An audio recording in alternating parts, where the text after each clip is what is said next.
Shalom, halo semuanya. Perkenalkan, nama saya Vianca Kalena. Saya berasal dari paroki Santa Maria dengan Tidak Pemuda asal Tulungagung.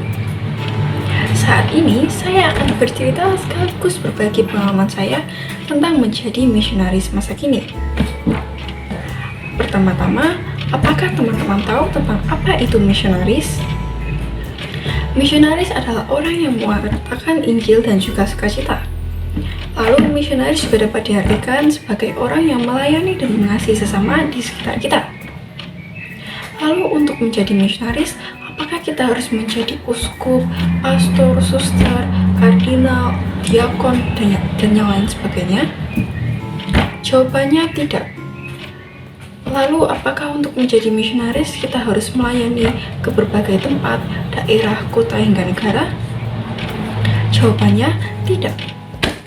Mengapa? Karena untuk menjadi misionaris di masa kini, khususnya kita para generasi muda, kita tidak harus melayani dan juga menjadi pastor, uskup, kardinal, suster, dan lain-lain.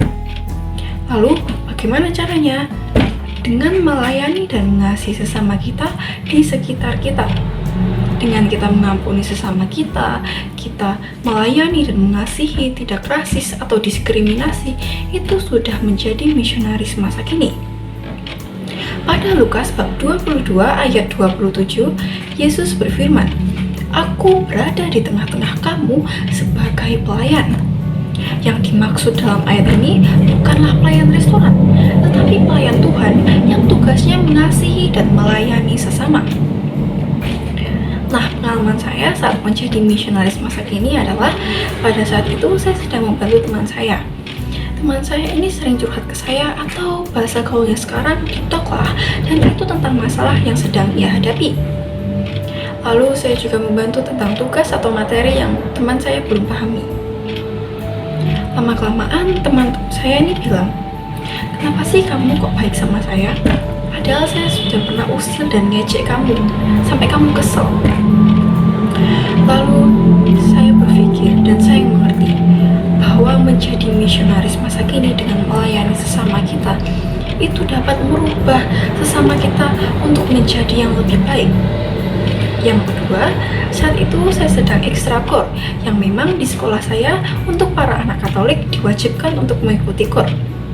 Saat itu posisi saya adalah sebagai organis. Padahal saya nggak nyanyi, tapi menurut saya berlatih organ dan juga memainkan organ itu selama 3 jam itu adalah perbuatan yang melelahkan dan membosankan. Lalu saya dan juga teman-teman saya ini bilang, "Bu, ngapain sih kita ikut KOR? Kita lo gak dapet apa-apa." Lalu guru saya bilang, "Mati raga, nak." Saya bingung. Maksudnya omongan guru saya seperti itu tuh apa?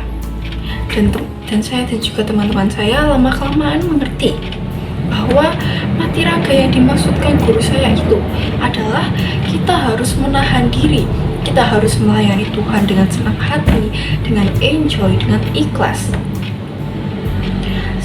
Para teman-temanku yang terkasih, semoga kita bisa menjadi pelayan setia Tuhan atau misionaris masa kini, khususnya untuk para generasi muda seperti kita di sini.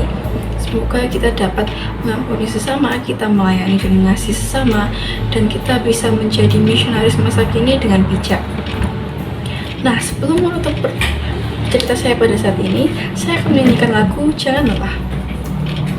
Jangan lelah bekerja di ladangnya Tuhan, Roh Kudus yang beri kekuatan, yang mengajar dan menopang. Tiada lelah bekerja bersamamu Tuhan, yang selalu mencukupkan akan segalanya.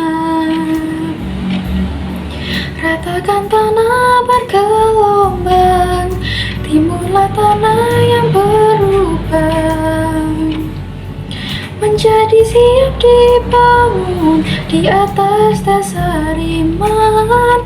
Ratakan tanah bergelombang, timbullah tanah yang berubah, menjadi siap dibangun di atas dasar iman. Sekian cerita saya pada saat ini. Maaf jika ada salah kata dan maaf jika ada yang menyinggung. Saya Fiansyah Kalena mengucapkan terima kasih. Tuhan memberkati.